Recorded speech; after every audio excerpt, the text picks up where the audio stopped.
Hola, ¿cómo estás? Soy Manuel Villegas, ginecólogo-oncólogo. Ya conoces nuestro proyecto, es Go Serious, ginecología oncológica y gineco-obstetricia en serio.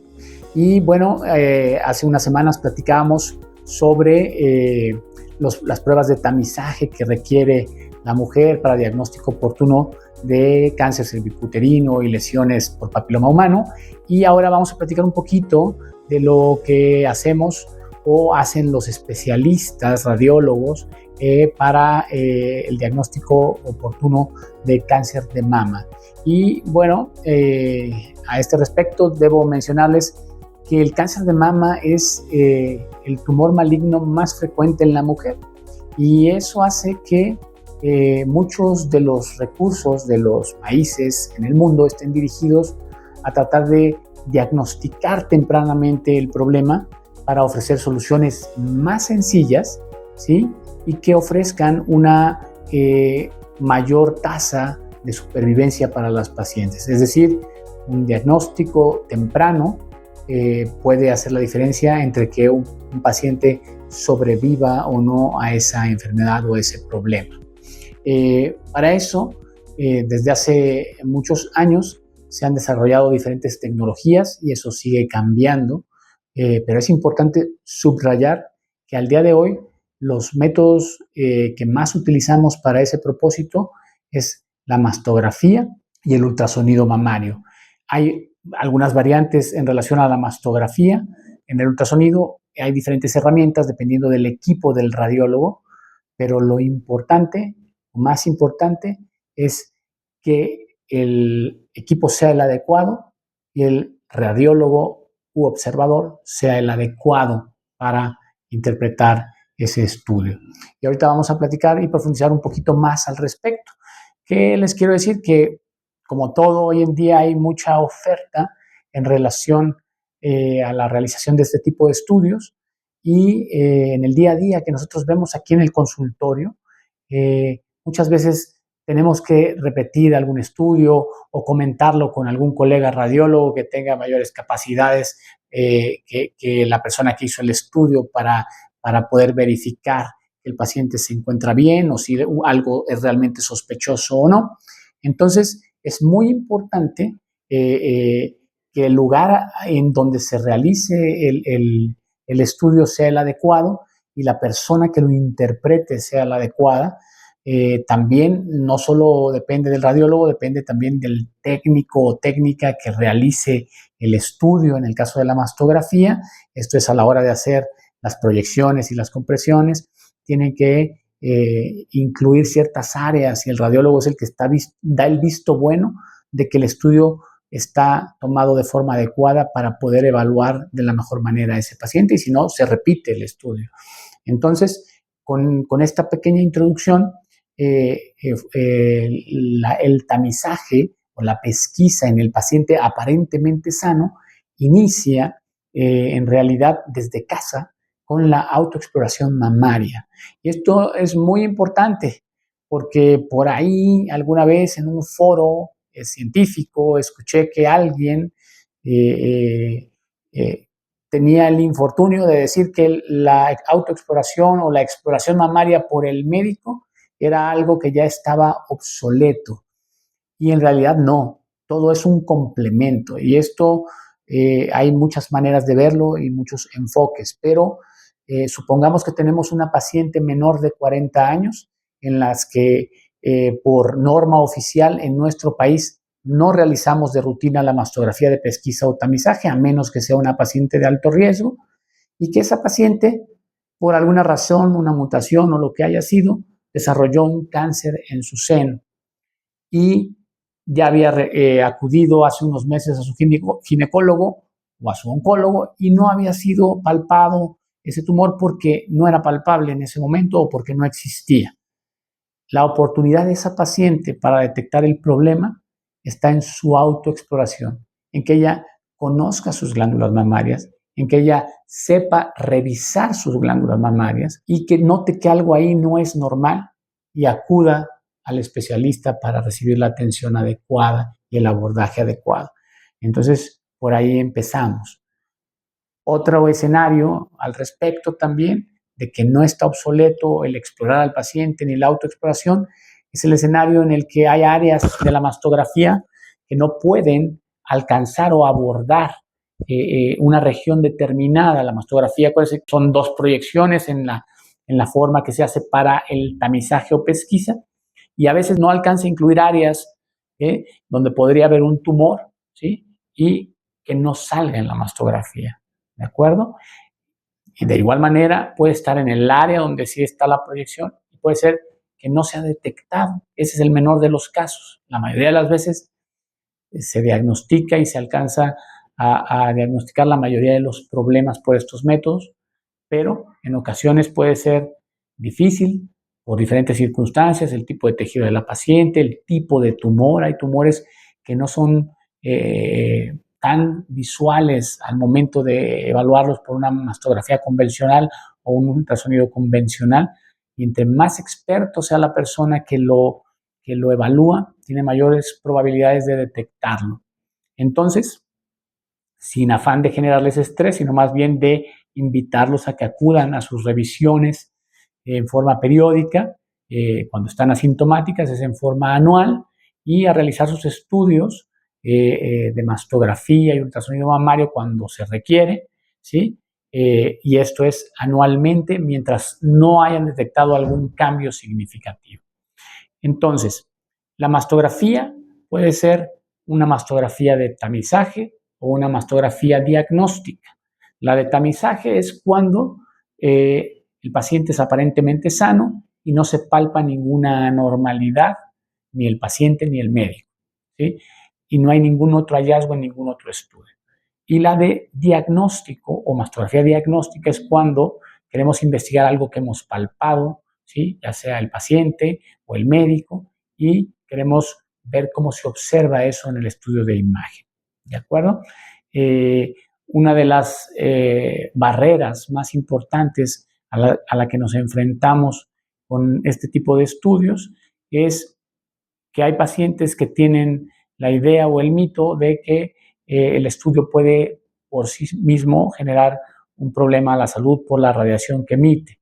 Eso se ha estudiado en forma seria, ¿sí? Y la información y las conclusiones a las que se ha llegado es que por la cantidad de radiación que se emite, que son estudios de baja radiación, ¿sí? Por equipos de baja radiación, en realidad el riesgo es mínimo, ¿sí? Y no genera ningún perjuicio para la salud y el beneficio siempre supera el riesgo, ¿de acuerdo? Entonces, que eso no sea una barrera para dejar de hacer el estudio. La otra es que existe la creencia, y no solo la creencia, puede ser real, que el estudio sea incómodo y en ocasiones doloroso. Eso dependerá muchas veces del técnico o técnica que realiza el estudio y que coloca al paciente y tiene la delicadeza de hacer las compresiones en una forma útil, pero que moleste lo menos posible al paciente. Siempre habrá un grado de incomodidad,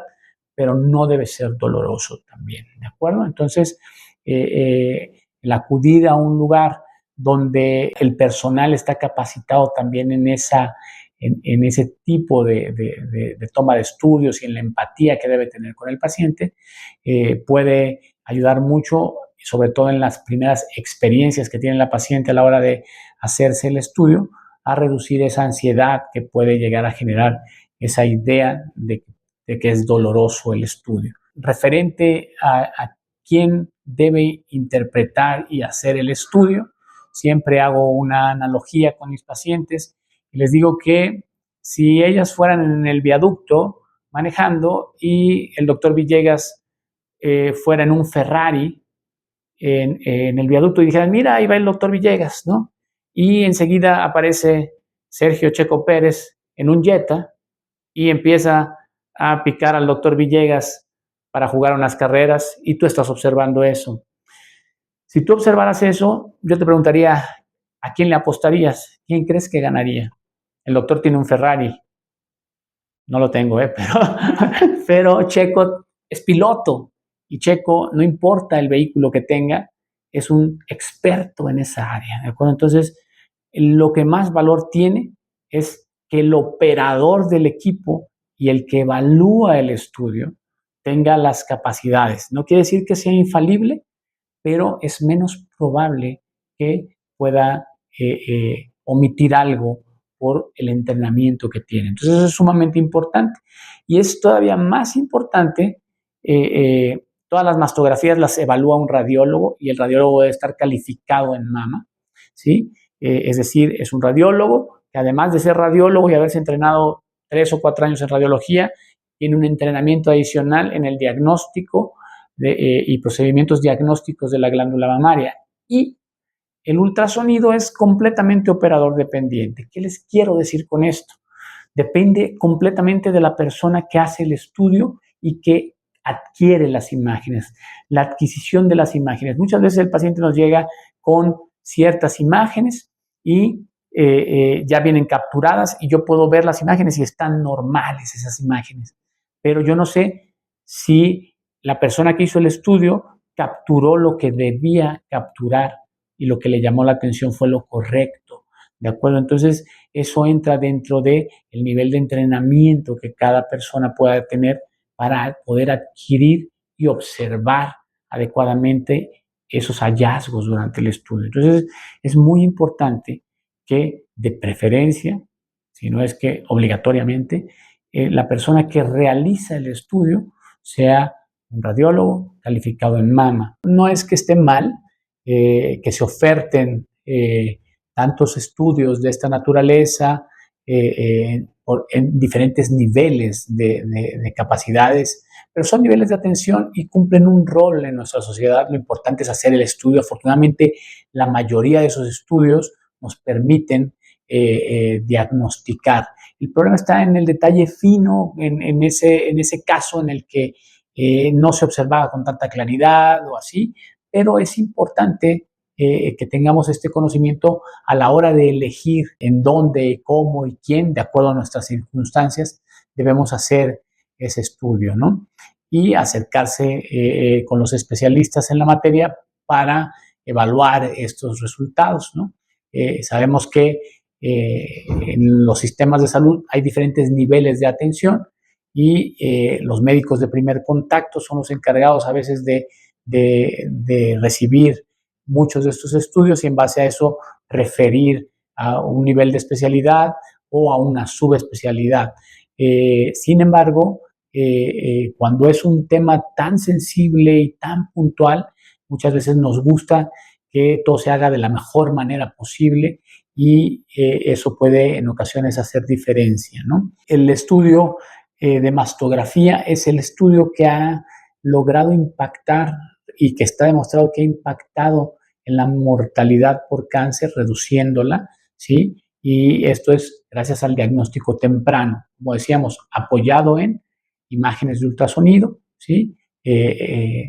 Capturadas de alguna forma adecuada e interpretadas de una forma adecuada y de esa manera poder llegar cada vez a diagnósticos pues más tempranos y certeros. Otra situación es que existen estudios especiales como la resonancia magnética, la tomosíntesis o la mastografía contrastada, que nos ayudan también, pero no son estudios de rutina para cualquier paciente.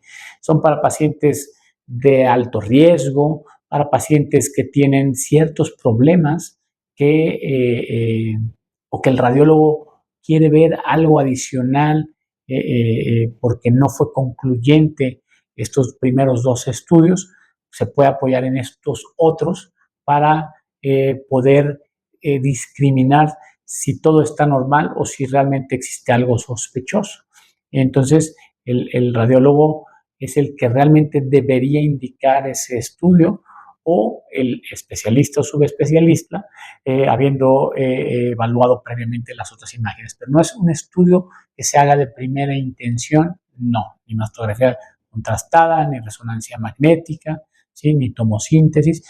La tomosíntesis sí se puede incluir también porque el equipo y el software te lo da, ¿sí? Y si existe la herramienta, ya será el laboratorio el que decida si te lo puede incluir o no, o con un costo adicional según las necesidades del paciente, pero muchos lo hacen sin cobrarlo y esto se refiere a una especie de evaluación multiplanar o multicorte de imágenes que nos da como una dimensión más con relieves y un poco ver la textura de esas imágenes con mayor precisión para poder determinar si algo realmente es sospechoso o no, ¿sí? Y de esta manera aumentar la seguridad para el paciente. Pero los caballitos de batalla, los estudios de rutina, de pesquisa, de tamizaje, son la mastografía y el ultrasonido mamario. Ahora, edad de inicio de la evaluación mastográfica. En nuestro país la recomendación es a partir de los 40 años, ¿sí? Y hacerlo en forma anual.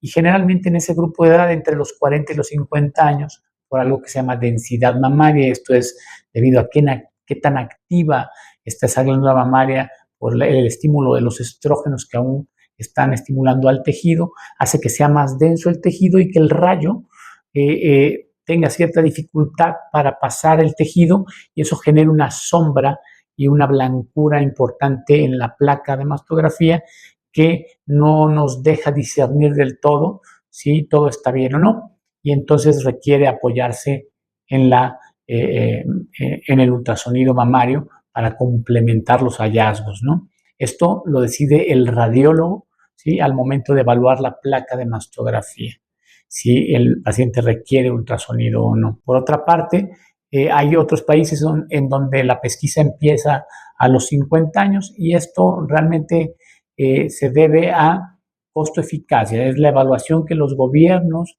hacen sobre destinar un recurso para un diagnóstico de un problema en una población en determinado grupo de edad, si realmente por el número de casos y las vidas que se salvaron y todo, lo justifica como pesquisa, ¿no? Y qué tan eficiente es, y también tiene que ver la edad de presentación en esos países, cuál es más frecuente. En nuestro país son a partir de 40 años, ¿sí? Y en condiciones especiales antes de esa edad, que pueden ser pacientes de alto riesgo, que hayan tenido familiares directos con cáncer de mama en una edad de inicio temprano, ¿sí?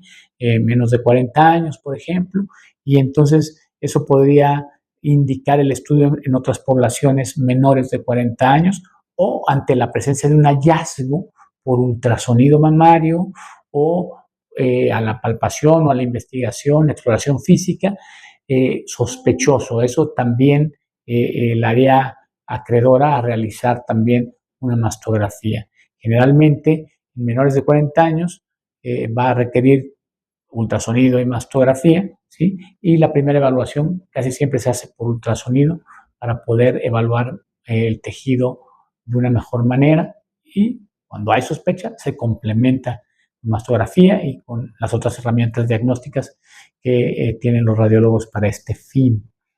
Todo es con el propósito de que se haga un diagnóstico temprano. Me gustaría un poco cerrar esto explicando, hay diferentes técnicas para explorarse o autoexplorar la glándula mamaria. Lo importante es que lo hagan y que cubran las áreas que deben cubrir para hacerlo, ¿no? Entonces, saber que el tejido mamario empieza en el borde inferior de la clavícula y llega hasta el surco mamario, ¿sí?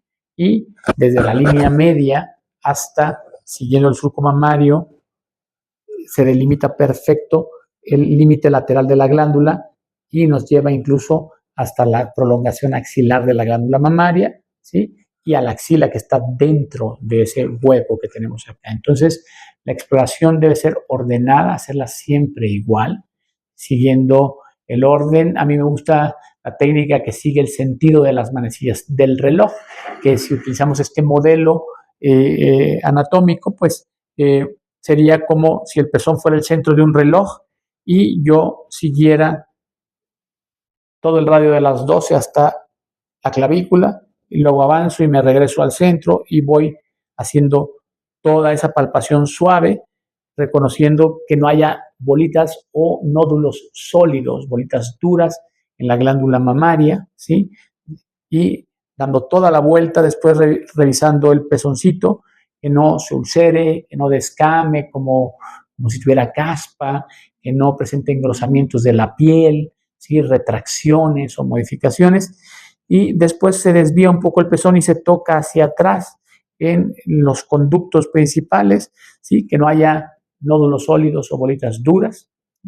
Y después nos vamos a la axila y eso es apoyando la mano más o menos al nivel del hombro, descansándola en una superficie y metiendo la manita acá arriba, levantando y empujando suavemente contra el tórax para tratar de buscar nuevamente nódulos sólidos. ¿Por qué nódulos sólidos? Porque es el 95% de los tumores malignos de la glándula mamaria se presentan como una masa sólida o un nódulo sólido, una bolita dura en el seno. Recordar que la palpación no tiene que ser muy dura porque se pierde sensibilidad, sino se hace suavemente, ¿sí? Y siguiendo siempre, como decíamos, el mismo orden, y es cada mes, de preferencia en las pacientes menstruantes, entre el 7º al 10º día del ciclo, ¿sí? Es donde se puede palpar con menos interferencia del estado hormonal, menos urgencia, y de esa manera puede ser más objetivo. Si ustedes lo hacen siempre igual, su cerebro se acostumbra a los hallazgos de una manera ordenada, y si encontrar algo que no debe ir ahí, lo notaría con mayor facilidad. ¿De acuerdo? Entonces es muy importante que lo hagan. Decíamos que esto en cualquier grupo de edad es un ejercicio que debe ser mensual. ¿De acuerdo? Ya nada más para terminar, pues me gustaría invitarlos a que nos sigan en nuestras redes y recuerden que esto es para ustedes, es información que consideramos que es útil para ustedes. Nuestro objetivo es informar. Síguenos, Go Serious, y muchas gracias por su atención.